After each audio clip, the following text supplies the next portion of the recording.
Third down and 20. Hey everyone, welcome back to another episode of the 3rd and 20 Dynasty Podcast. We're doing a different form a little bit. Season 2, Episode 1 is our second year of doing the podcast. We basically made it a full year, but give or take a couple weeks, but full year. Season 2, Episode 1. We just had our first preseason game on Thursday. We're recording on Monday if you're watching us on YouTube, switching it up a little bit there as well. What's up, guys? We are a month away from actual NFL football. Yes, and 1 week away from preseason week 1 reactions. I'm looking forward to those on the Reddit and Twitter. Dude, it's like that Bart Scott meme. Can't wait. Can't wait. Yeah. All right. Well, some kind of like drama-filled news and notes, camp hype. That's what we really got going on. We're kind of going to do more of a theoretical episode. Because we've heard people like that take a break from. We've literally broken down every division, every fantasy relevant player possible. Although I'm sure we're gonna miss like some kind of James Robinson light player.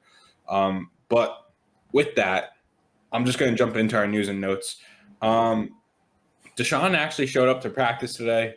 The trade rumors, he's getting traded, he's not getting traded. Lounis put out a tweet earlier today actually saying that he doesn't believe that he's going to get traded right away. He'll probably play for the Texans at some point this season, maybe barring a suspension, and then he'll end up getting traded in the offseason. I personally don't think he plays at all this year. Even next year, I feel like is kind of murky, but that's just my take on it. I feel like, in my opinion, I think I've been pretty consistent on this. I feel like this year he's going to be holding out with the trade talks. He's pretty adamant of not wanting to play with the Texans. That's going to be a whole thing. And then next year, he's going to run himself into legal trouble. That's when the actual, investigation will kind of conclude.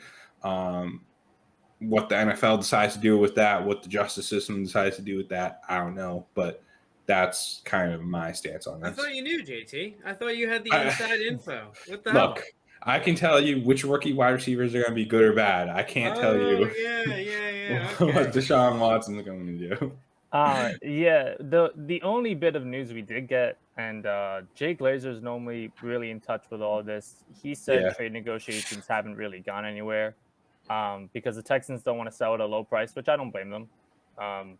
Selling at a low price now, and it's like if he ends up being cleared to play by like next season, you missed out on a bunch of return. So that's why I said earlier, I don't think the trade gets done now. I still expect next offseason. As for whether he plays this year, obviously you got to see what the NFL does. My guess was I think he plays for Houston some games in the second half of this season. It's like impossible to tell, but that's just my prediction if I had to make one. I don't know, dude. That relationship seems pretty broken to me. I really have little hope that he puts on a Texans jersey again. I really think even if he's not playing, I think he might just hold out and be like, I'm not playing for you, and kind of force the Texans' hand here just because he wants out of Houston that bad.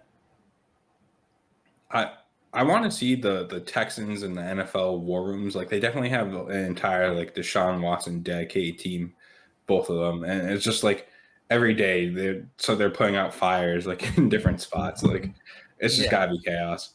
Anything you want to add, Frank, or are we going to move? I don't think he's playing it down for the Texans. I think you're wrong, Lounis.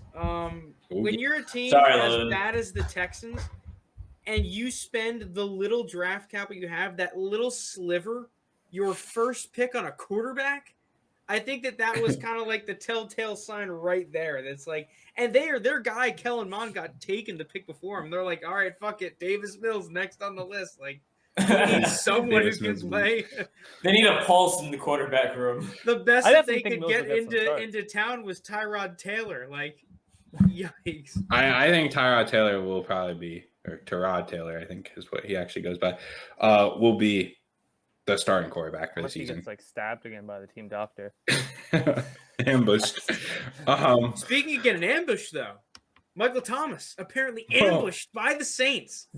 Yeah, he put out the tweet today. It was like, I forgot the exact. I'm gonna pull up the tweet and find the wording for you guys. But long story short, this man apparently ghosted the Saints for approximately 3 months.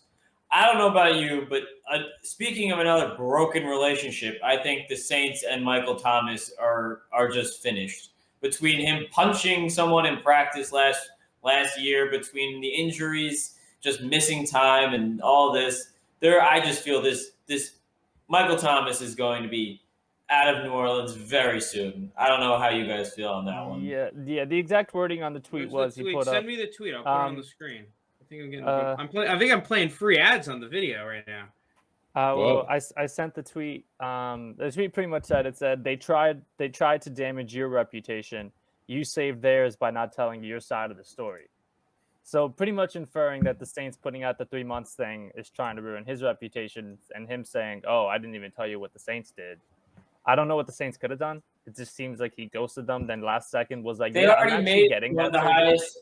They already made him one of the highest paid players in football at his position. So like, I don't know what else he would want from the Saints here.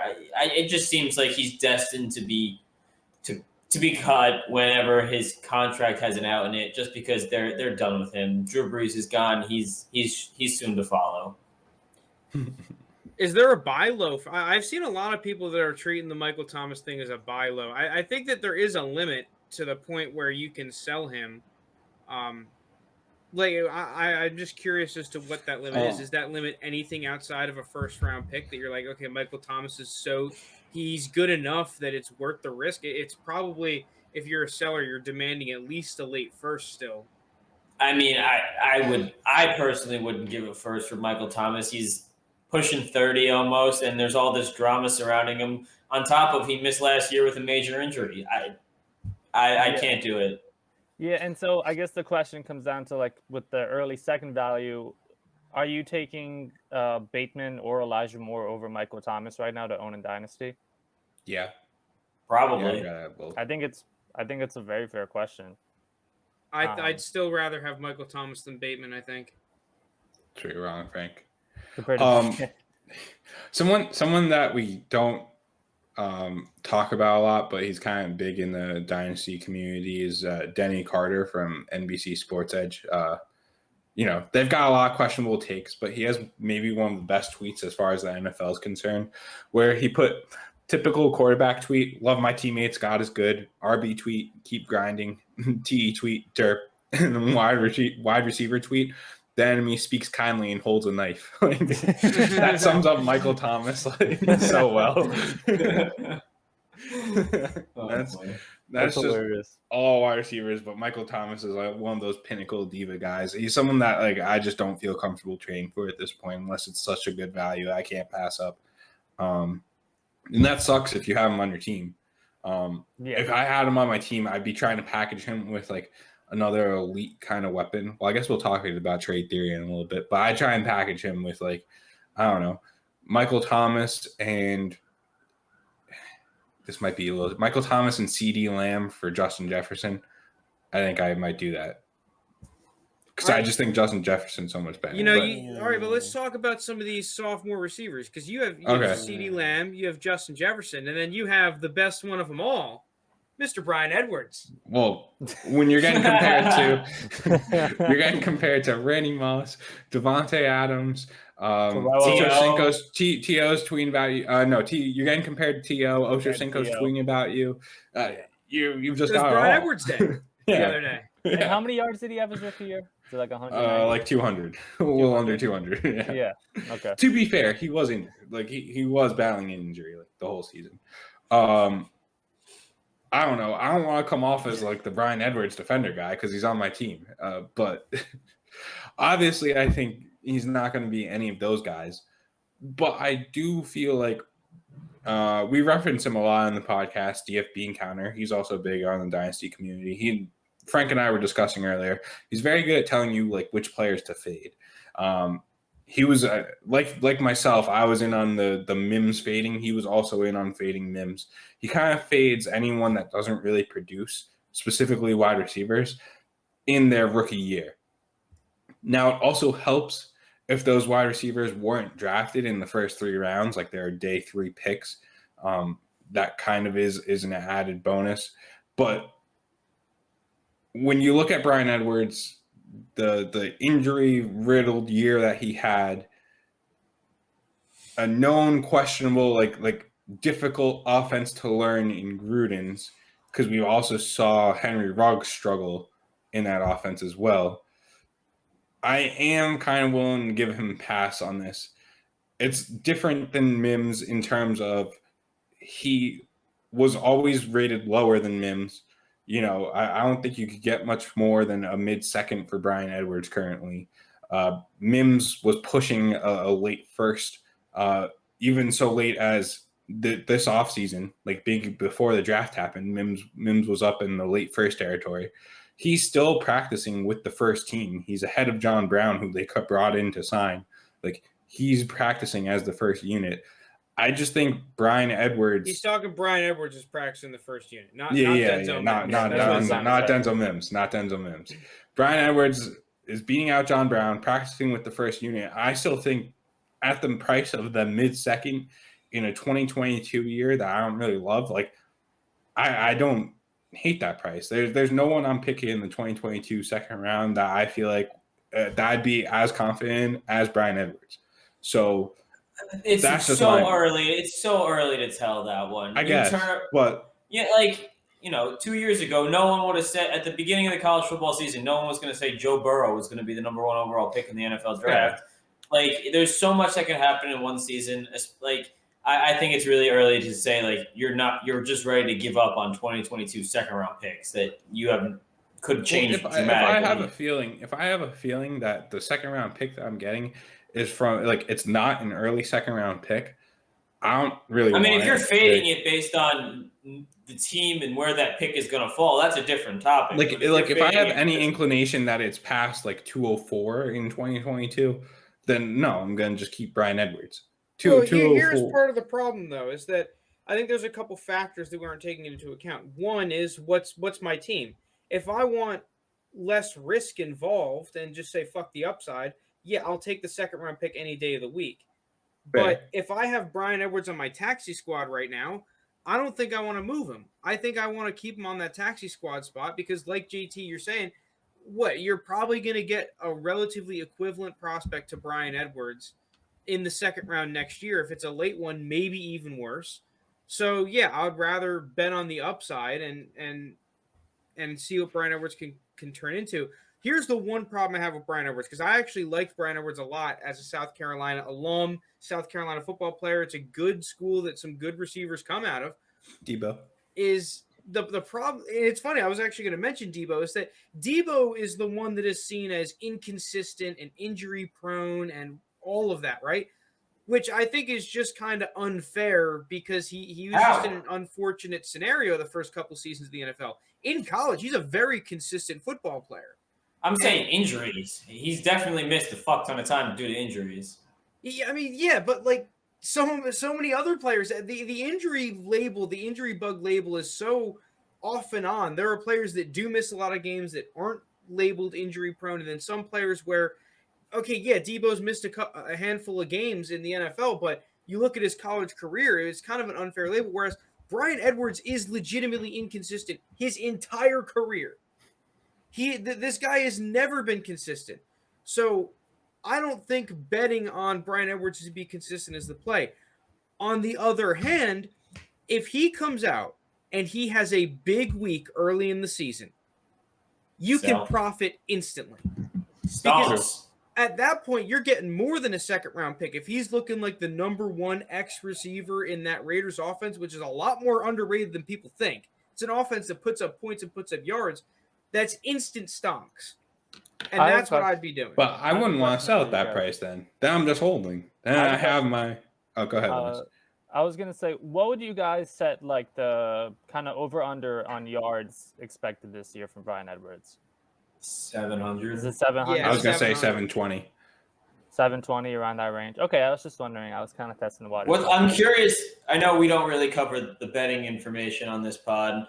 It's more the 3rd and 20 other podcast, but what is the actual line? Does anybody know? I can try to look that up right now. I don't think it's up, but I can try to look that up really quick. We can continue on this look. So while Lounis is looking it up, I was listening to the other podcast, Dynasty Nerds, the big one. And they're talking about Julio Jones, and we're talking about like injury bug. And one of the guys on Dynasty Nerd said Julio Jones just misses like 4 or 5 games every season. And I was like, what? Like, is that common like conception? And I truly think it is. But like, if you look at Julio Jones, obviously last year was injury riddled, but every year before that he's missed like 1 game, maybe. Like, I get that there are some games though that like don't show up where it was like he is a decoy, like he's playing hurt, but he only really misses like 1 game a season, if that, prior to last year. Minus the season where he had the major injury and played only 5 games. He played 15, 16, 14, 16, 16, 15 before last season. He's played the majority of his games that he's been in the league. When Frank's talking about that injury bug label getting put on players or whatnot, it is kind of just like, oh, the community decides, oh, this guy gets injured a lot. Like, yeah, it's just not necessarily. I'm not arguing that Debo hasn't been injured. I know this is kind of getting away from the top. I'm not, like, obviously he has been injured. It's just I believe it's more unfortunate events seeing his entire career play out more so than I think that this is a player that is unable to be consistent in his entire career. Mm-hmm. Like, if you're going to pin that on him, well, there are plenty of other players that I think are just as inconsistent, whether it be due to injury or even poor play, which I think is worse. Yeah. All right. I'm guessing you can't find it, Lounis. No, I can't find a betting line. Only like projections from different fantasy sites. Yeah. Brian Edwards is kind of like, I don't think like DraftKings or whatnot. Some of the projections that I saw were around like 450 to 550 in terms of like fantasy yards projections. Yeah, on some websites. Yeah, I mean, I picked the over on that simply because I just think he's outplaying John Brown. And I don't know what Nelson Aguilar had last year. I could look it up real quick. I think you're around like 850, 900. Yeah, I just think you slot him in there. Not for that many yards. I'm not doing that kind of caveman. I think in most scenarios, I would be looking to sell Brian Edwards more than buy him right now. I wouldn't recommend going out and buying him. But like, as someone who has Brian Edwards at this point, I don't really feel like selling Brian Edwards. I'd include him in a package. Period, like I'm not selling him straight, but if he's like a good sweetener that really bumps up the price on a different player, I'd be considering putting him in there too. Which I think we could talk about. Do you want to just transition? Yeah, let's go into it right now. Just quick before we transition, I guess one thing we talked a lot about Brian Edwards, but we didn't talk about the guy that went ahead of him in the draft, and Henry Ruggs here. I know he had a very disappointing year for being the first receiver taken in the last year's draft, but what's your guys' outlook on him? I still like Ruggs. I think what do you have in that offense? I want to pull up his stats for sure last season. He had a really good yards per catch. I think he finished around 500 yards, 450 yards, and whatever amount of games. He missed a couple games in the beginning of the year. 13 games. In 13 games. I still generally like him. The fact is, it's the same thing with Brian Edwards, where Ruggs has kept his starting spot in the lineup. I think it's just a matter of how often they're going to get the ball in his hands in that scheme. He had 450 on 26 catches. And I know the completion percentage compared to like the number of targets he got wasn't bad at all. It's going to come down to use and kind of how that offense wants to use him. 10% of his yards came against the Greg Williams cover zero play. Oh, yeah, it was a 46-yard touchdown. Brian Edwards for us, not Brian Edwards. Ruggs? Ruggs as a Ruggs owner. It's somewhere in the second round. I just don't know what range. Yeah, that's exactly why I'm not buying Henry Ruggs in any of my leagues. I don't want to pay a second-round pick for him. I'd rather just pick a receiver in the second round. If you had to, like, I'm forcing you to pick a player. Go out and buy a player. Are you buying Henry Ruggs or are you buying Brian Edwards? I think I'd rather buy Brian Edwards, to be honest. I mean, the prices seems to be about the same. The prices are the same, which is why I say Ruggs. If Ruggs' price was higher, I could pick Edwards, but I think their prices are like the same. I think your second round picks are better off being used or traded in other directions than going after these Raiders X receivers. Yeah, probably. Ruggs is ranked wide receiver 47. Edwards is wide receiver 58 on keep trade cut, but that's really not a big difference. I don't think it's impossible for one of these guys to be a very fantasy relevant receiver. I'm just not betting on it. I don't know what's going to go on there. I don't trust it. I actually think one of them probably will be a fantasy relevant wide receiver. I don't know which one it'll be. I think it's pretty much coin flip on which one it'll be, but I think that offense does have room for another fantasy relevant player not named Darren Waller or Josh Jacobs. But this is getting into what I tweeted out the other day, is that there was like 13 teams that didn't have a top 24 receiver. Well, I think that the Raiders are definitely in the money bag for being one of the top teams to not have a top 24 receiver. They did last year with Nelson Aguilar, but that doesn't necessarily guarantee you're going to have another one. This offense has supported Nelson Aguilar. It's supported Tyrell Williams. I like both these guys more as prospects than either of the two guys. So I do think one of them will be a top 24 receiver. It's kind of just the question of who actually is that top 24. And there are some John Brown truthers too that are like, it's actually going to be John Brown. We've seen John Brown do it before. I don't think it's going to be John Brown, though. He can't even get past Brian Edwards. If John Brown was in the starting lineup, if he could pass Ruggs or Edwards. There's a lot more mouths to feed when you really start looking at that Raiders receiver room, because you still have Renfrow. Renfrow, which I think like he's in that position where he's probably never going to be fantasy relevant, but he's a guy that's going to get that 4 targets a game and have like a game or two every once in a while where he has a good mismatch and he's making things happen and they're going to give him the football. Fair enough. All right. Anything else to that, or are we going to move on? I'm going to move on. All right. So we actually kind of talking about trades and whatnot. We want to talk about, make it more of a theoretical episode. And we want to talk about how do you get better at making trades? Because it's something for us to say like, go out and sell Denzel Mims for a late second, or go trade Brian Edwards. So yeah, it's one thing to say it, but it's another thing to actually do it.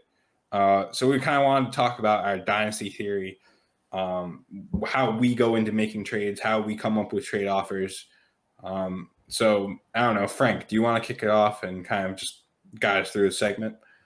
Yeah. So I think that I personally, especially working with you, JT, actually in the rebuild league, we took over an orphan team, for those that don't know, was a pile of old veterans, and it's a Superflex 6-point passing touchdown league.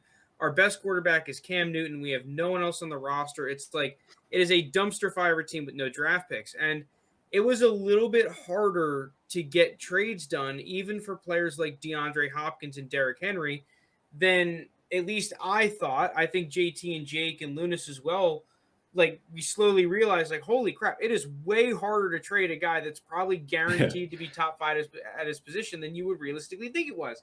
So you kind of had to get, we kind of had to just get creative in how we structured offers, who we targeted, what the whole move was. And I think the very first point I want to bring up, which is not a very popular point, I don't think I see anyone else ever say this, and it's probably going to be scoffed at to a certain extent, but it's the same way that you play poker. Finding who the weak teams are in your league, it sounds ridiculous, but is actually something that you need or should try to do. Because if you're able to find out the guy, whether you know his trade calculator or he's the kind of dude you realize, this guy just overprices vets, or this dude, he just values late first round picks way too heavily, whatever it is, being able to take advantage of that is way more valuable than people realize.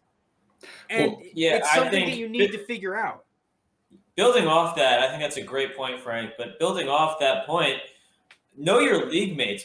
Like, you're going to have guys that they're homers. If they're an Eagle fan, they're going to say, hey, I want Devontae Smith, and you might be able to get a king's ransom here for Devontae Smith, or Jalen Hurts, or Miles Sanders. Know your league mates. Just think about what they like. You're going to have the guy that overprices, draft picks and really values draft picks. So you might be able to get a little more from him if you throw in a pick. Or you have the guy that's like, oh, I only want vets, and he'll be willing to give up more picks in the trade so you can gain value on that side. So if you just know your league mates and know what they want, you're very easy to manipulate the trade value in your favor, but it looks good to them as well.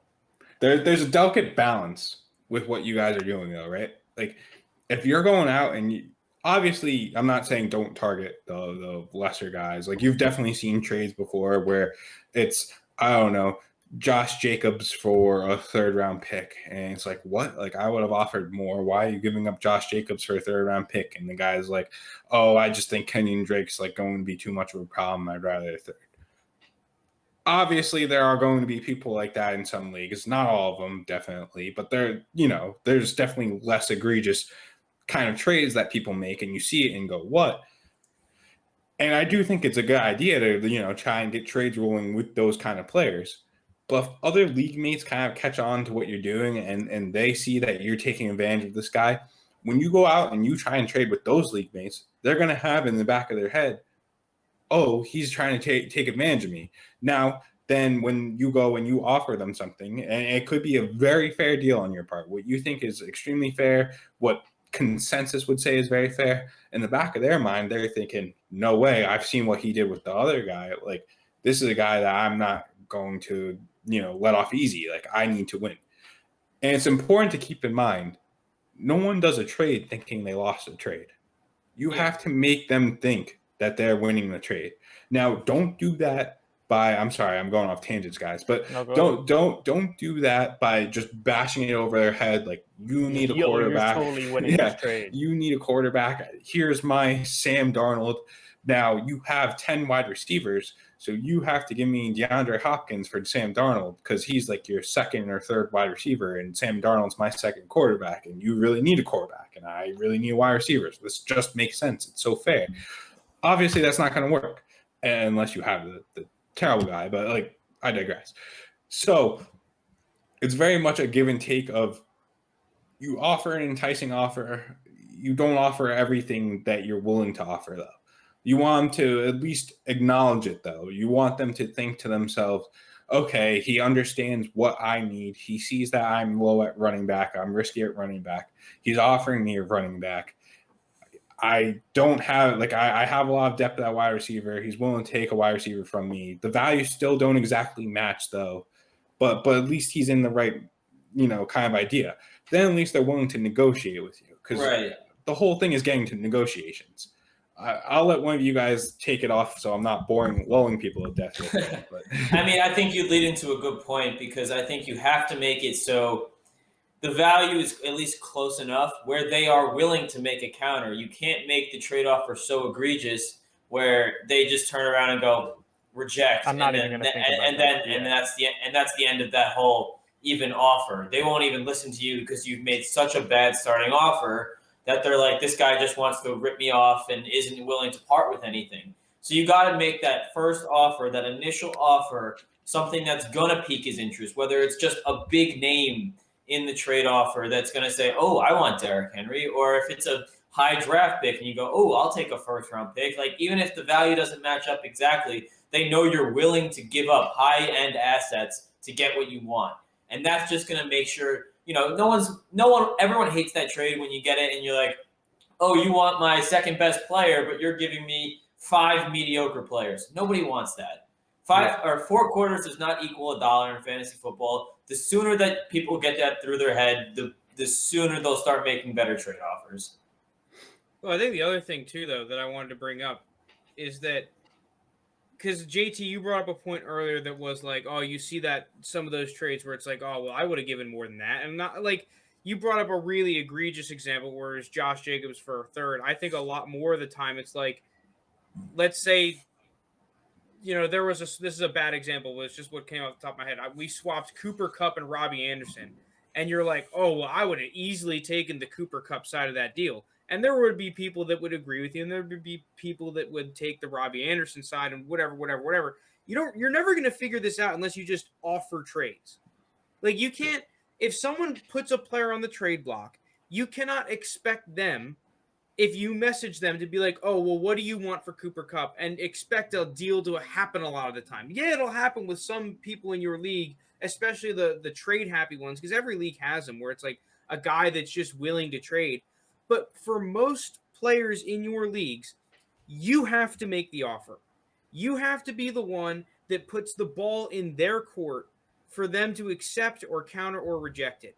And that's just the way you get deals done. You just have to shoot, and eventually something is going to land. You're going to find out, oh, well, this guy for some reason really likes Evan Ingram. Even though I think Evan Ingram sucks and he's on my team, there's someone in my league that likes him. And the only way I figured out is if I trade him to every team that could possibly need Evan Ingram. Please take him. All right. So Frank, to build off that, right? You do have to send out your offers and whatnot.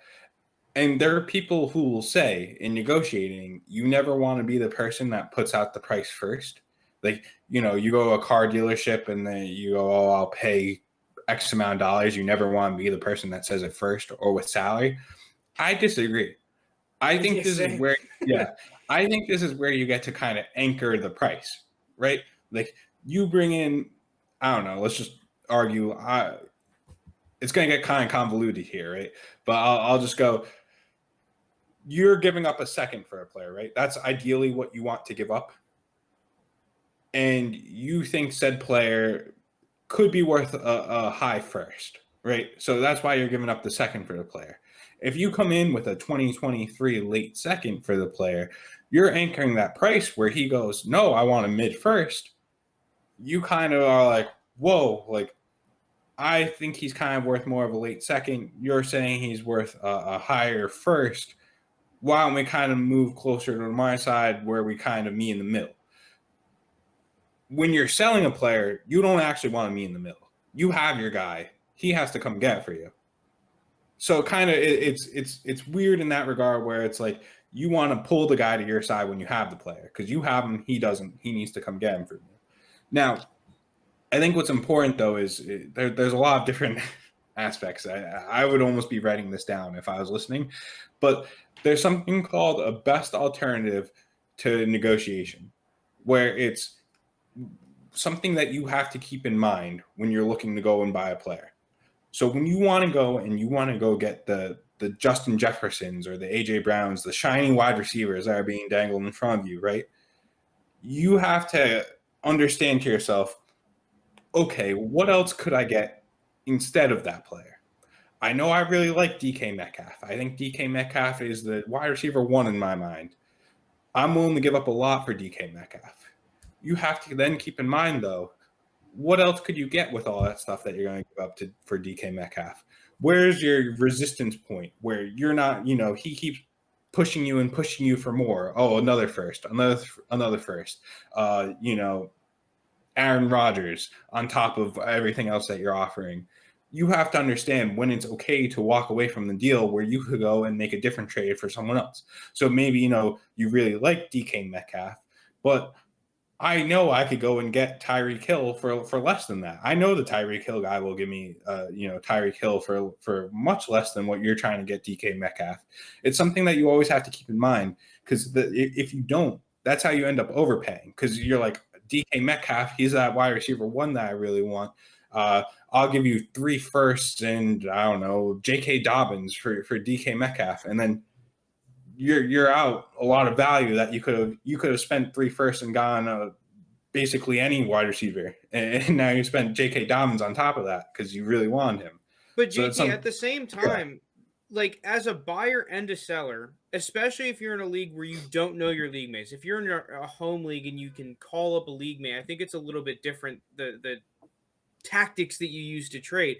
But if you're in a league with random people and you don't know anyone, a lot of the times you don't know what the price point is for a lot of these players.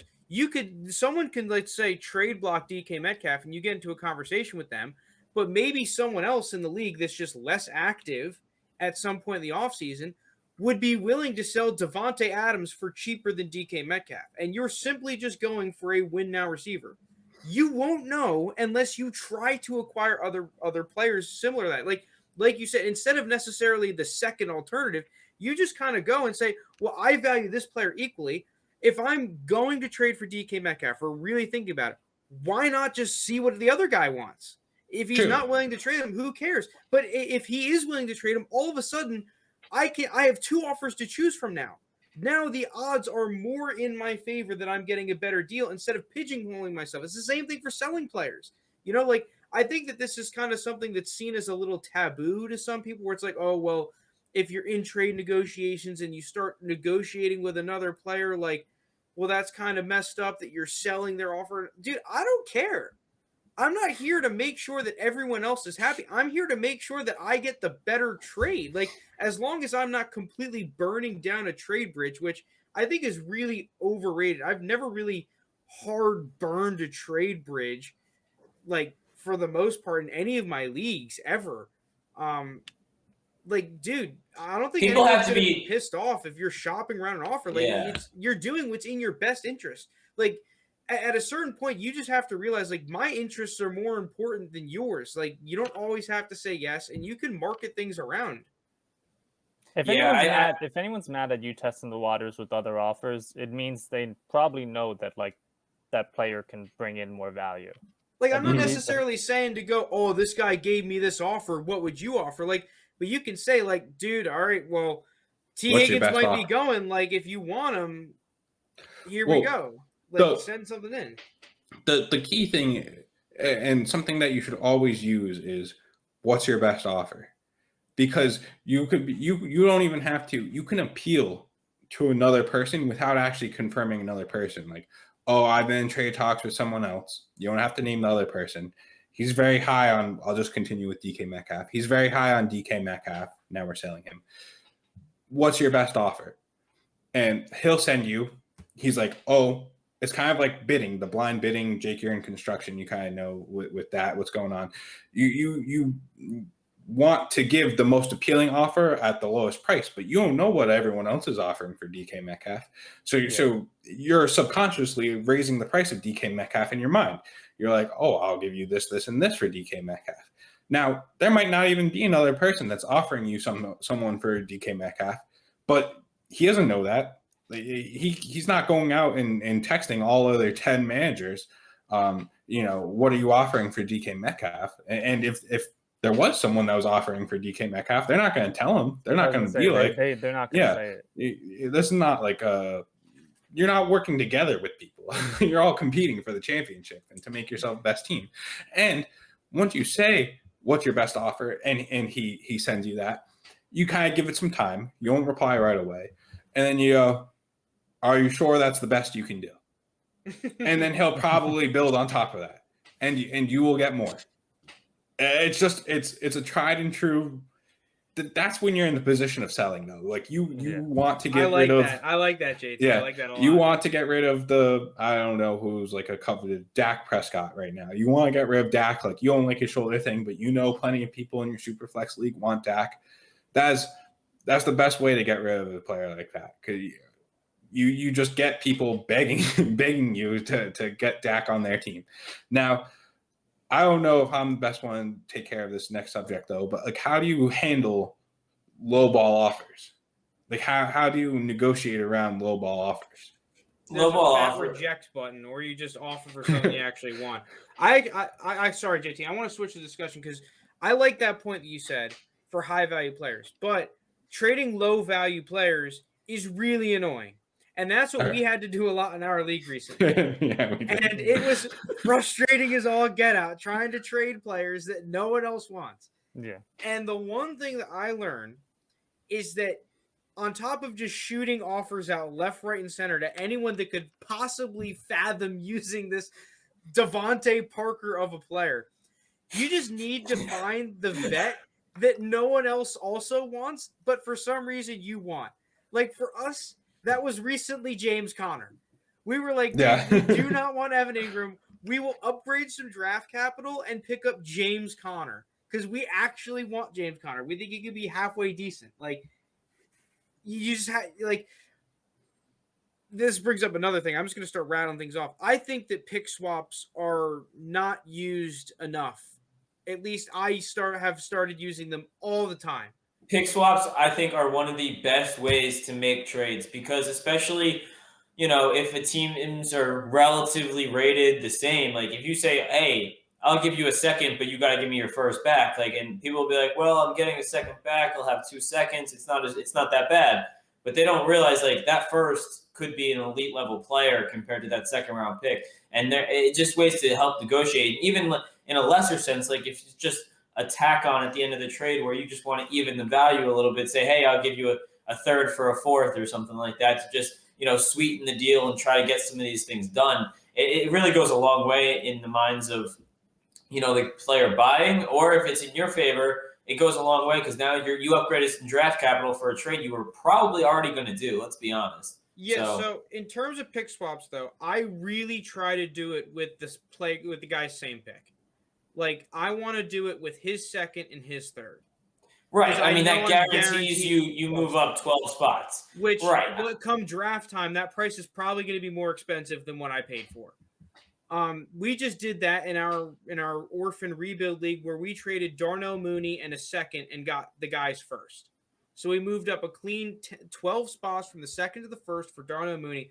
Whether that trade is going to blow up in our face and Darnell Mooney becomes a stud, we don't really care about because we need any halfway decent player. We can't take on the risk of Darnell Mooney busting or not when the odds definitely aren't in his favor. We can get a first-round pick out of the deal.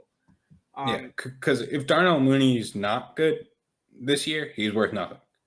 He's worth nothing. Just to recap real quick, we talked about the fact that you need to try and find tacos. I know that's one that people aren't going to like, but you just got to read the room a little bit. You got to you should be aware of who they are in your league.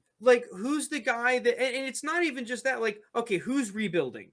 You would be surprised at some of the teams that value young assets when they have competing players. There's a guy in our league where it's he has McCaffrey and a bunch of old receivers and Ben Roethlisberger, but he's committed to only getting young players. So we offer him guys like Derrick Henry and DeAndre Hopkins, which if I were in his shoes, I would want to make a run at the chip. But no, he wants just young players and young assets because he is an old team. You just need to find a way to read the room, figure out what the other people want so you can give them what they want that they will actually pay a fair price for. We talked about JT's example of getting more value on high-valued assets. Okay, what's your max offer? What do you want more? I don't even think you need to give him the whole sitch. You just be like, listen, I'm getting offers for this guy. If you want him, what's your max offer? And then once he responds, wait a little bit. Okay, well, you need a little more and see what happens. The fact that you need to be the one making trades, you're not going to – if you're expecting to trade and just be the guy that only gets offers from other people – it's only going to happen so many times. If you want to sell a guy and it's not working out, you need to go out and create trades yourself. No one else is going to do it for you. Yeah. But I want to talk about this because what happens when you do receive a trade from someone in your league? Because there was a funny example in one of my leagues that I was doing with one of my buddies that's not in the pod, is we got a trade last year after the draft. It was Cam Akers and Marquise Brown for Dalvin Cook and Devontae Parker. And it was at the time, dude, I was licking my chops. I'm like, holy crap, no way this guy just offered us Dalvin Cook for Cam Akers and Marquise Brown. Now, Marquise Brown was getting some hype at the time. Yeah. It was also Zach Moss, too. Zach Moss is in there, but I didn't really care. It's dude, Dalvin Cook, sweet, smash accept, right? But I remember texting him and one of our other buddies, and they were like, see if you can get a second on top. See if you can get a second for a third pick swap. So I added that on, and lo and behold, the dude accepts. So I got a second round for a third round pick swap on top of that. Frank, let me make a quick point real quick. If someone offers you a trade offer, like the very first initial one, even if you're good with accepting it, odds are that initial offer isn't their absolute most they're willing to give up. Exactly. Usually you can squeeze out a little bit more, even if you like and would accept the It's first not offer. always the case, but you could definitely do it. What's up? There's two rules. There's two rules. There's one do, one don't, right? Do. Well, we'll go with I guess they're both don't, sorry. But don't accept the first offer ever. And it's a two-part reason why not, right? One, you could almost definitely get more on top, right? And you're gaining value for yourself. Two, it kind of creates a buyer's remorse where they're like, why did he accept that so quick? Like, I would have been willing to give up more. I don't understand. Like, why are the pieces that I gave up worth more than I actually traded them for? And that creates a psychological thing in his head where it's like, next time he's not going to offer you as much. Like, he was ready to negotiate with you. He was ready to add on that third, that random Jacoby Myers or something on top of it. And you just accepted it right away. He's first like, nice, got my players. But then he's like, well, why did he accept that right away? Then second, on the flip side, don't be like, a person accepts your trade, right? You just traded Ryan Fitzpatrick for a first round pick.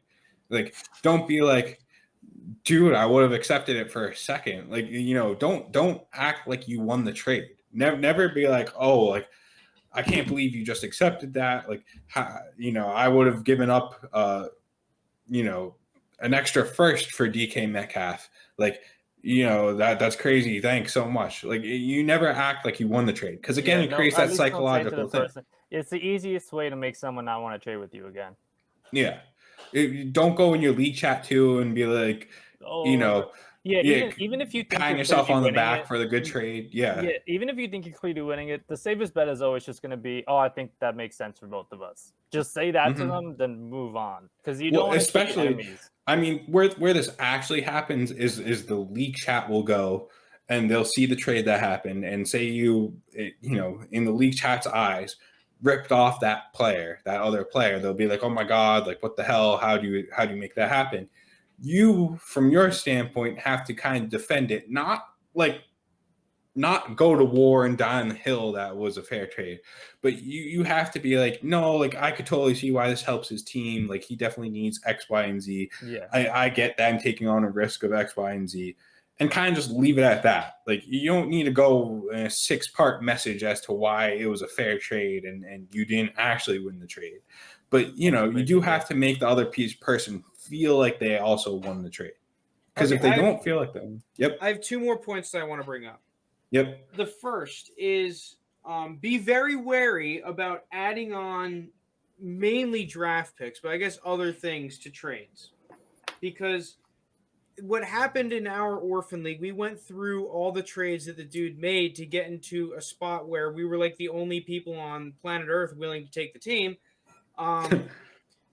He would, in a lot of his trades, just start throwing on future seconds and thirds and fourths and every single draft pick in existence to get trades done, it seemed like. If he wanted to trade Ezekiel Elliott for Alvin Kamara, let's say, that's not a great example, but let's just say, he was like, yeah, I'll trade you a first. And then that's all that it would take to get the deal done. But he was like, you know what? Instead, I'll offer a first and a third just to make sure he definitely accepts it. At the end of the day, those are players. You have to remember, that's your cash. Do not just give away all your cash to make one deal happen unless it's the best deal of all time. Be smart, be calculated. So, like, don't just start throwing shit into deals unless that deal is insanely good for your team, right? It's a little bit of context needed for that, but just be wary of starting throwing shit on top because that can come to really bite you if things don't pan out. Second, and this is especially apparent if you're a team that needs to make moves, like we were in our rebuild league. Do not be afraid to make moves. Do not be afraid to sell high-valued assets. Even if you're a rebuilding team, just because you have a first-round pick does not mean that there isn't a price you can't sell that pick for. If it's your first at the beginning of the season and your team sucks, you probably shouldn't sell it. But if you traded for a contender's first and then, are just unwilling to move that deal, even though it's easily your best asset, you're probably not going to run into one of those insanely high-value trades. I'm not saying that you should go out and start trading all of your more rebuildy assets, but just because, you're a bad team and you have a good young player or a good draft pick does not mean you can't move them and does not mean that you shouldn't move them. You're a rebuilding team. You need any value. That's what JT does. See, that's why I respect you, JT, because you're the type of dude that you have guys that you like, but it doesn't matter. Like, you'll move things to put your team in a better spot, even though you really like those things that you moved. Yeah, like, in our league, I moved Justin Herbert despite really liking him. I ended up getting him back. But, like, I'm willing to put Jonathan Taylor, who I have as a top 3 dynasty running back, I'm willing to put him on the block. I'm willing to put DeAndre Swift on the block, even though I'm really high on him too. Because if people are willing to offer me more value than what I'm giving up, like what I perceive him to be, right? Then why am I not going to make planet Earth is higher on those guys than you? Well, no, Jonathan Taylor, there are definitely people higher on planet Earth than me. Because DeAndre Swift, probably not. But there is that kind of point where I know there's definitely people in our league that like Jonathan Taylor more than myself. Frank's probably one of them, actually. But, just trying to make it work where it's like I'm getting the value that I want doesn't always work. But I'm willing to do it nonetheless. Like if I'm getting overpay. Yeah. Go ahead. Kind of building off that, I think it's one of the worst things you can do is if someone comes to you and says, hey, I want player X, and you just go, no. I think that's so dumb. Every player has a value. Whether that value is too high for that, the team that's inquiring to actually make a deal happen, that's one thing. But to just go straight up, no, I'm not trading it, I think that's the dumbest thing ever. Because if you have a guy that's extremely valuable and someone says, yeah, I'll give you 5 first-round picks, you go, okay.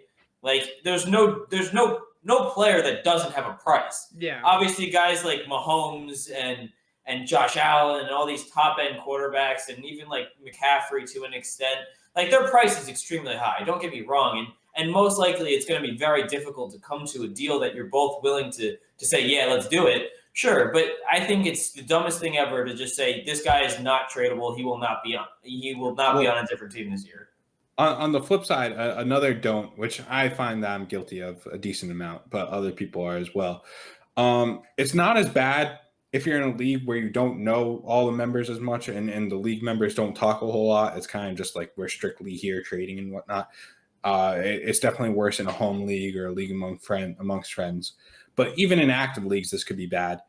Don't keep shopping the same players to teams. Don't keep offering. I'm guilty of. I offered Jonnu Smith to like almost every team, and every team knows that I'm now trying to give up Jonnu Smith. I was lower on Jonnu Smith than consensus.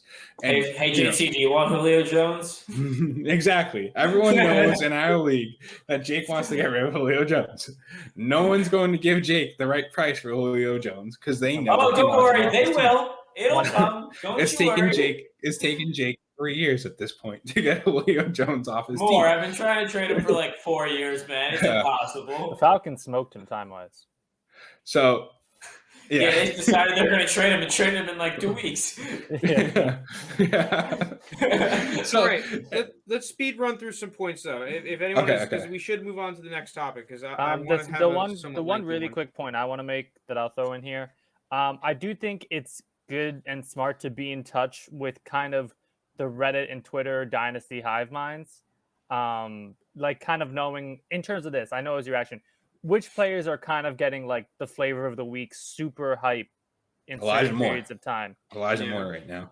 Elijah Moore. We Brandon see right Ayuk right now, dude. We see Brandon Ayuk, we see CeeDee Lamb, all of them. we see Bryan Edwards. I think it's good to be aware of it because obviously you want to have like your own opinion. Don't just follow the hive mind. And if you see someone like on your team that's either getting like completely overhyped or you see someone that's not being talked about at all that you think should be getting talked about, that's little things you can use to like be like, oh, their price is lower than what I think it should be. So I think being general in touch with kind of who's getting like the current hype trains. There's hype trains every summer on certain guys. Some work out, some don't. But I think being aware of them and then judging it off your own perception of the player can be very useful in trades. All right. Last couple points. Draft picks are good, especially seconds and thirds, because come the draft, they're going to be more expensive to move up than you really think. And you can usually trade back and just pick up that pick next year plus premium. Other thing, crap, I thought I had it written down, but I don't. What was it? Another good. Oh, don't always try to win the championship in the offseason, because I've been guilty of this and still am to a certain extent because I'm impatient. You can't win the championship in the offseason. If you need a receiver really badly, you can wait until week 5. You don't have to perfect your roster before the season starts because you can really get boned a lot. And I mean, I traded a 2nd round pick and like 2 4th round picks for Mark Ingram last year because I thought Mark Ingram, hey, he's going to have one more good year. Like, I thought he was going to be like Chris Carson, right? 1, maybe 2 good years left, and then, he'll be gone. But he did nothing. I couldn't start him a single week. He was trash. That's because I tried to win the championship in the offseason, right? He was terrible. I started him 1 week, never started him again. Like, he was garbage. You were better off starting Gus Edwards, all right? Probably could have got him for nothing. I had him at the time, so, yeah. All right, let's get into the next topic, though. This is a topic I wanted to bring up, and it's kind of like we'll talk about the other positions as well, but the value of wide receivers and kind of how I wanted to bring it up was starting off with the startup draft. If you guys watched our startup draft strategies video, it was basically just a rant by me on my startup strategy that I think is relatively successful. I think that receivers are undervalued in the startup draft, especially some of the higher end ones, not the tippy top ones, because I'm not usually the guy that's taking a receiver the 1st and 2nd round, but rounds 3 through 7 is like, man, you can get some sick receivers. And when I was building out my rankings, like, if you're making rankings for a startup draft, some of these running backs ADPs are way higher than it really should be, right? Because I asked JT the other day, I'm like, who would you rather have, David Montgomery or Laviska Shenault? And he pretty easily said, oh, dude, Laviska Shenault. Whether or not you actually agree with that, the fact that that is a legitimate question is kind of crazy because Laviska Shenault is going like 30 picks after David Montgomery consensus most of the time. So I just think that, at least in the startup draft, receivers are super undervalued. So we can start there. Do you guys agree with me? Yes or no? Absolutely. I mean, I think there's just a lot of them. Obviously, most teams nowadays play at least three wide receivers pretty consistently. So there's obviously a lot more of them than there are running backs and quarterbacks and even tight ends to an extent. So that people put a value on those other positions. While meanwhile, fantasy points are fantasy points, no matter what position they come from. So if you can get some value in rounds 3, 4, 5, 6, whatever it is in a startup draft, and you could take a guy that's valued at Dynasty wide receiver 15 in the 3rd round or something like that, that's a steal. That's an absolute steal. And I think even if you go further down and you're taking guys that are even Dynasty wide receiver 25, 30 with some upside in round 7, 8, 9, whatever it may be, like that is just something that's going to fill out your bench, give you a very deep roster, give you a lot of trade assets that you can eventually deal out and get those big time, top end assets to, go for a championship run here. Overall, wide receivers are some of my favorite pieces to just invest in general. And I think we'll touch on that in a few minutes when we get, past the startup draft. But overall in the startup draft, I think wide receiver heavy is a very good strategy just because their value is more long-term than, let's say, a running back where, they might have 3 or 4 good years, but that's typically where they top out.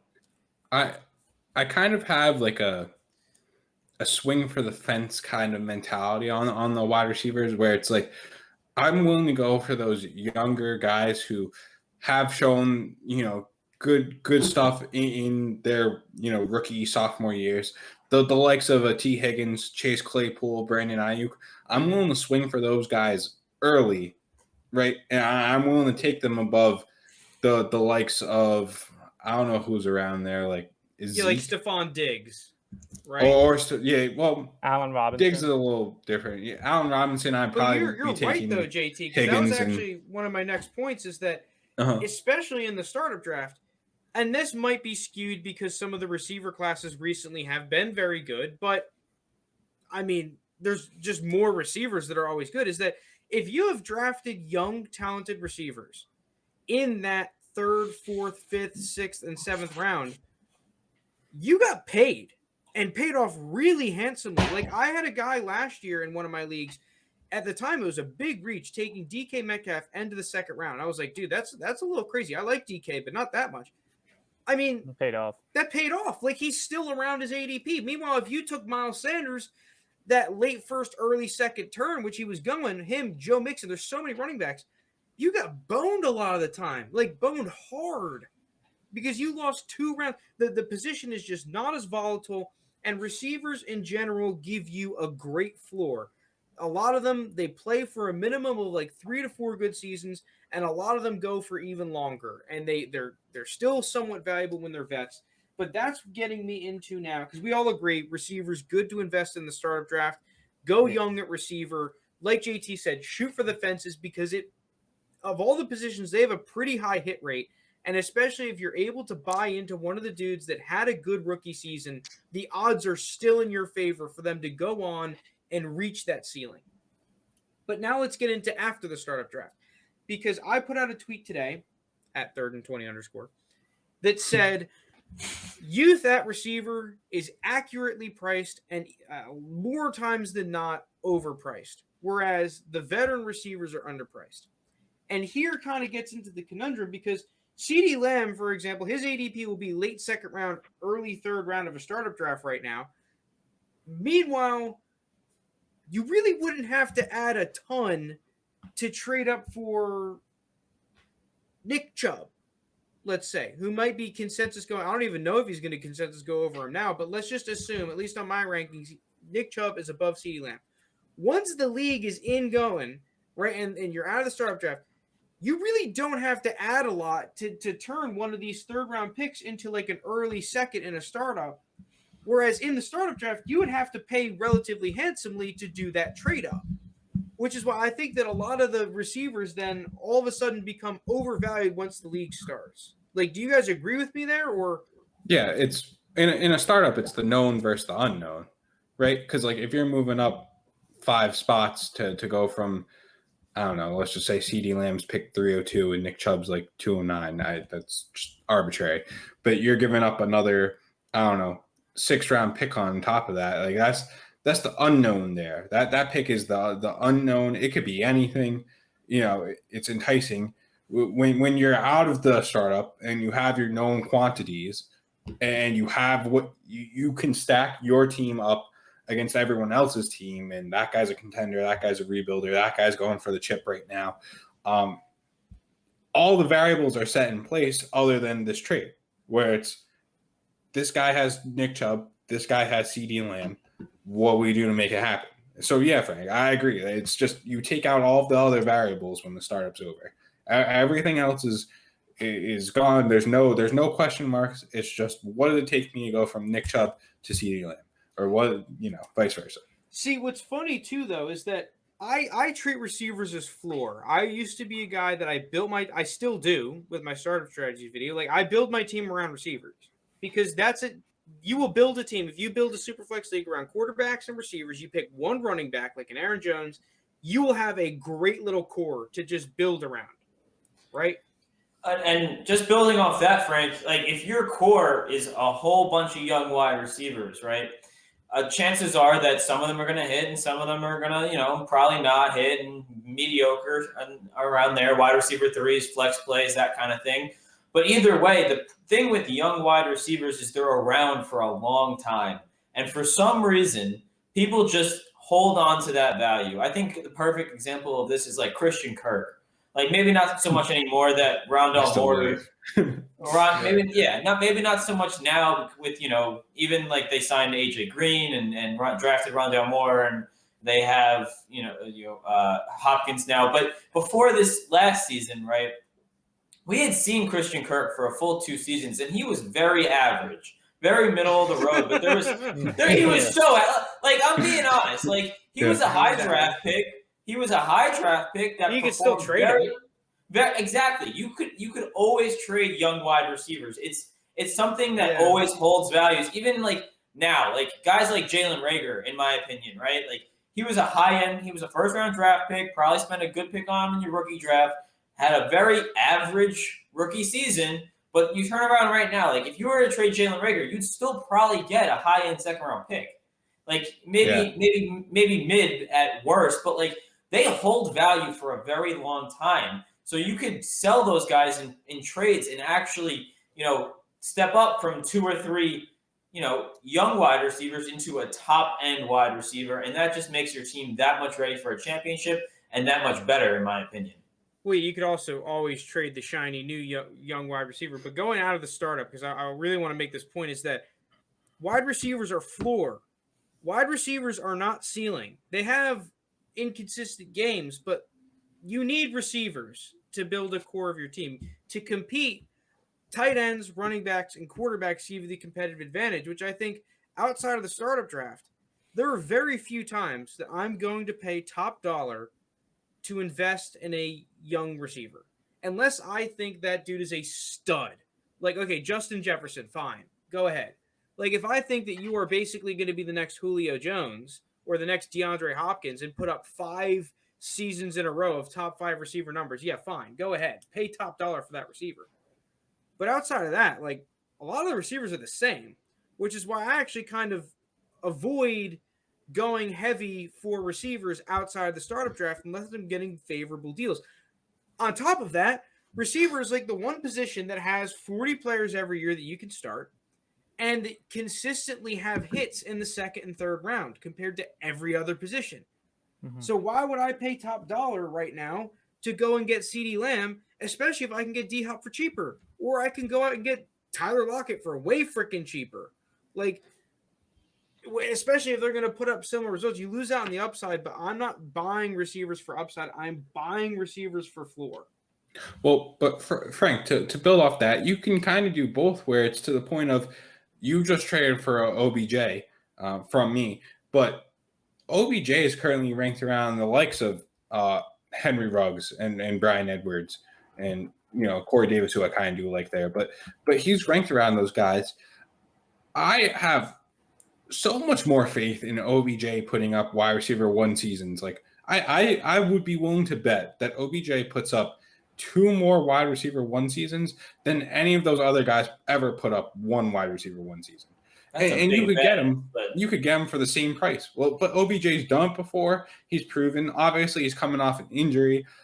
He hasn't done it on the Browns, but he's a guy that has done it. That's such an impossible thing. Yeah. Think of all the wide receivers that have put up wide receiver 1 numbers. If you're going to bet someone to put up 1,000 yards and 5 tutties, I'm totally taking OBJ over freaking Henry Ruggs. Are you kidding me? Even if you lose out in the ceiling of him not doing it for another 10 years.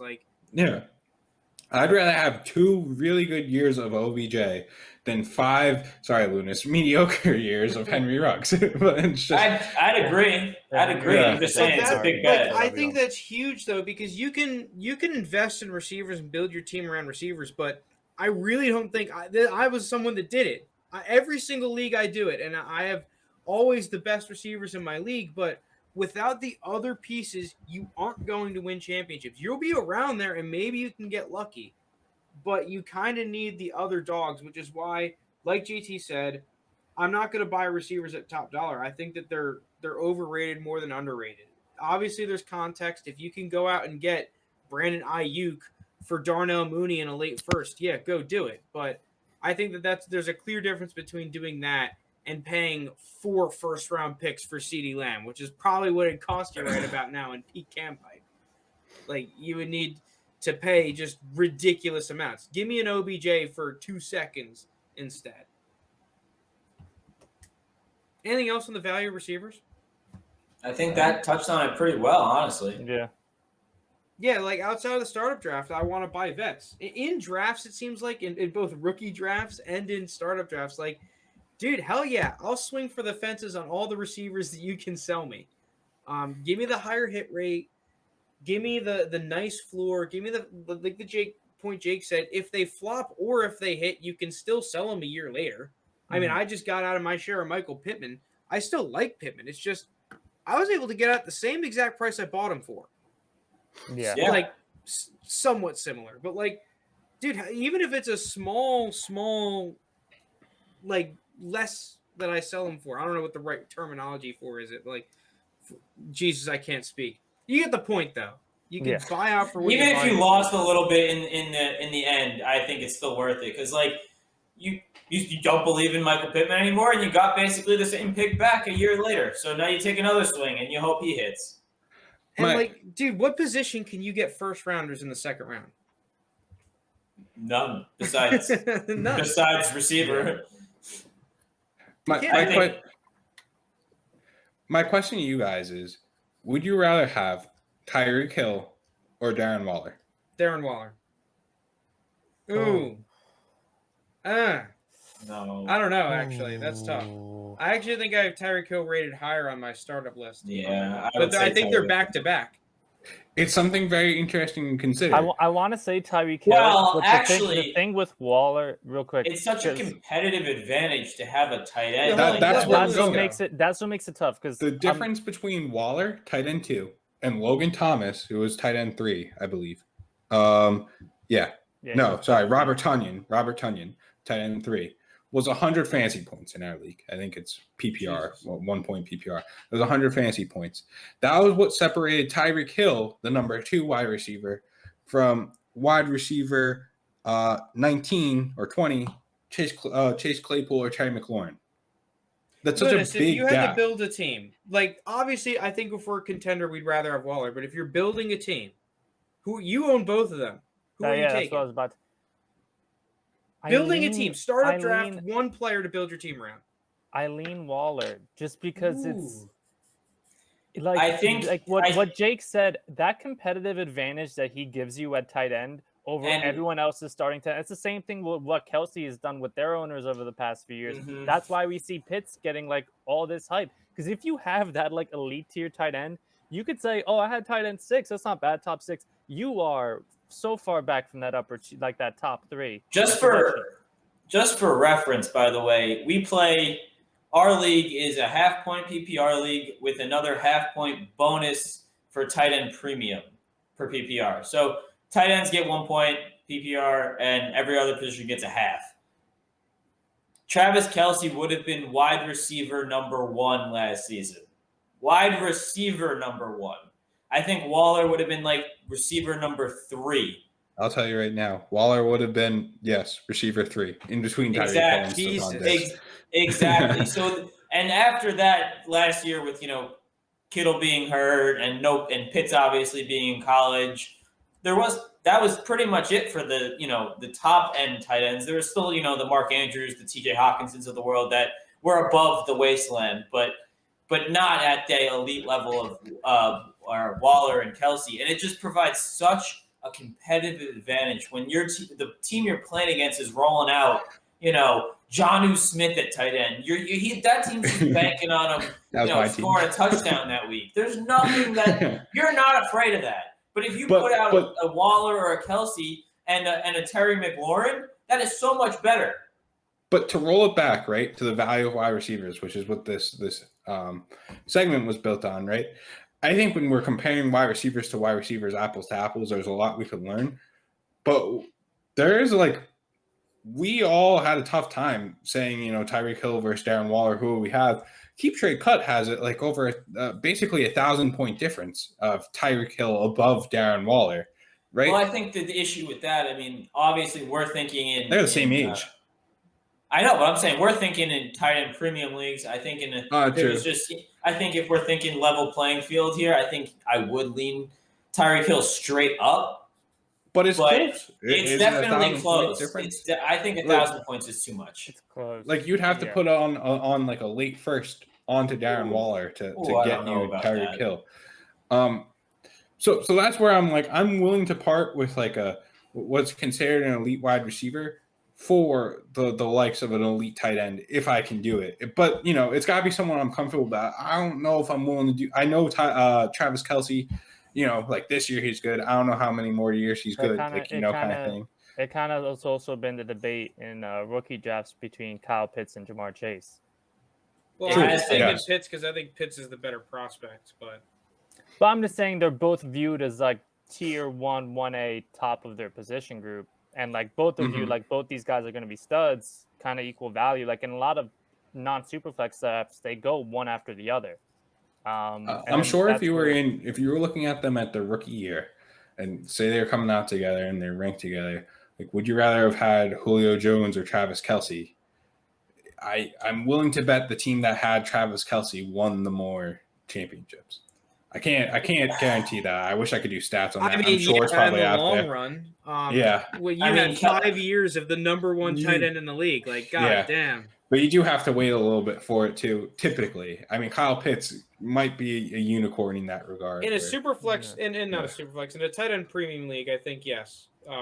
Travis Kelce. I think the tight ends are underrated. Like, I like tight ends a lot. I mean, I'm the tight end guy in our league. Oh, hold your roll, Frank. He's got like 4 tight ends that are all out of the wasteland. One's borderline wasteland, but I don't know. Dan Arnold's apparently the sleeper of the season right now, right? He's been the sleeper of the season for like 3 years in a row. Yeah, it's great.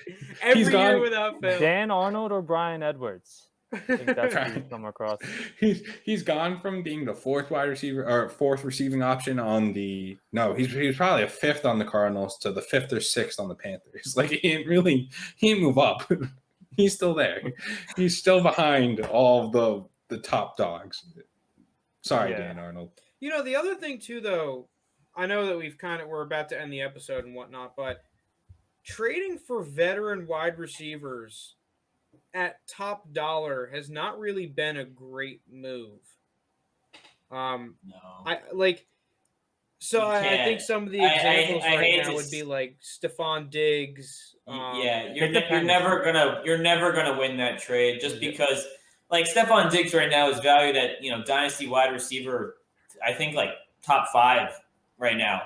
And obviously, he's coming off a great season. He's a very talented wide receiver, tied to Josh Allen. Wide receiver. Oh, okay. There you go. It's top 10. And I think that's pretty similar to like DeAndre Hopkins. All these guys are tied to good quarterbacks, coming off a good season, very talented wide receivers. We've seen them do it in the NFL. But the price you're going to pay is going to be an upfront cost. If you're a contender, it's worth it because that could push you over the edge to a championship. But if you're a team that's trying to just consistently build, you're never going to win that because by the time your team comes around, he's going to be aging out, and that's just not the way to do it. Well, it's just like if we look at I'm looking at some 2018 startup rankings, right? Like D-Hop is pick 4, Mike Evans is pick 8, freaking Devontae Adams is pick 17. Like those guys are just never gonna consistently go up. It's fine if you buy them, especially to hold. Like if you bought Adam Thielen at this time last year, you're probably having a great time because he was one of those dudes that, I mean, he was worth a first, but when are you ever going to get a first for Adam Thielen at the time? And then he puts out a top 12 season. I think that that's the way that you should buy veterans. Like JT said with Odell, or maybe even, I know he's not necessarily like a veteran, but I think with Deebo Samuel, where it's like you can buy a dude at a discount when his talent is clearly at that level of being able to produce. But going out and 2 years ago buying Julio Jones because he was on the trade block for a first-round pick plus has not been a great move. And I think you should be wary of that, where it's like you have to decipher, okay, who are the veteran receivers at a discount? Who are the veteran receivers I have to pay top dollar for? Give me the one at a discount because they have basically just as high of a ceiling and have been – I mean, how many times is it that you have a guy that's a veteran receiver somewhere between 27 to 31 years old that completely turns it around and is all of a sudden still a wide receiver 1, like low end or high end wide receiver 2. Mm-hmm. There's countless examples every season. All right. It's good enough. Is that it then? And I think that wraps it up.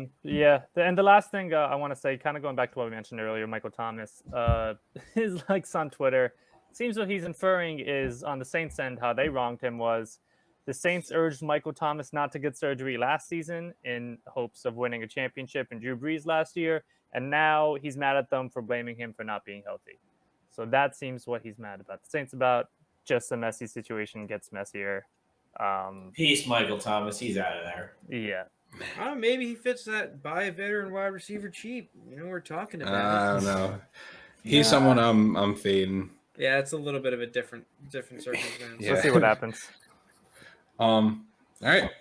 First episode of season 2 in the books. Follow us all on Twitter at Dynasty Jake, at Dynasty Lounis. There's some underscores with Jake. At Dynasty JT, at 3RD and 20_ all on Twitter. Like, comment, subscribe, rate, review, all that fun stuff. We really appreciate it. I was going through some of the comments on it was actually Frank and Steed's top video of analyzing Jalen Hurts. I like all the interaction with people.